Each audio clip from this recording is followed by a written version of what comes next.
Pour avoir le maximum de sécurité contre les attaques des esprits mauvais, il faut donc savoir que ceci existe, savoir qu'ils peuvent séduire même les chrétiens les plus fidèles, Galates 2,16. Comprendre ce qui crée le terrain favorable à leur action pour éviter de leur fournir. Et enfin, connaître Dieu à comprendre cette collaboration qui s'établit entre lui et l'homme au moyen de son esprit. Rendre ses points lumineux, voilà le but que chaque chrétien se doit de discerner.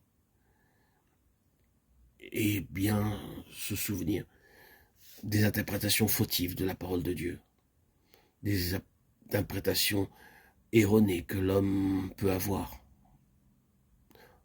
Lorsqu'il est écrit « Demandez et vous recevrez », c'est-à-dire demandez selon la volonté de Dieu, et ainsi vous recevrez.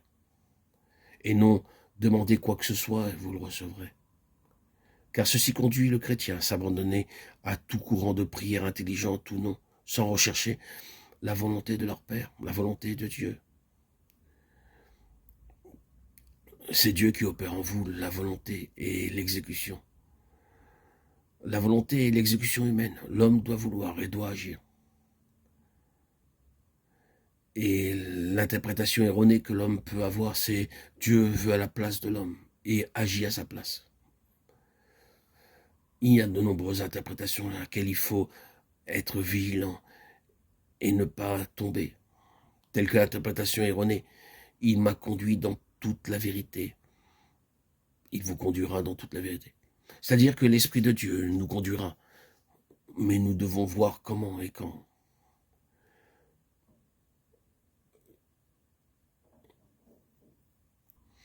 Il est écrit encore un peuple qui lui appartient, c'est-à-dire dont Dieu est le propriétaire. Un peuple, si nous utilisons l'interprétation erronée, qui est possédé par Dieu et qui insinue que Dieu habite dans l'homme et contrôle toutes ses facultés de sorte que l'individu n'est plus qu'un automate. Ce qui est faux. Car avoir cette connaissance, cette interprétation erronée, donne une fausse position d'infaillibilité qui entrave l'avancement spirituel de l'homme dans toute sa liberté. Dieu demeure par son esprit dans l'esprit de l'homme et se sert de l'intelligence humaine en ce sens qu'il l'illumine pour qu'elle puisse collaborer étroitement avec lui.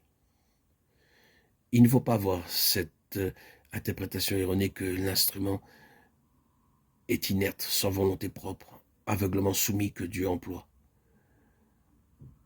mais tout simplement obéissant et dans toute cette liberté, dans toute sa flexibilité, l'homme accepte et est prêt à être employé par le maître dans le chemin que Dieu ou auquel Dieu l'a conduit.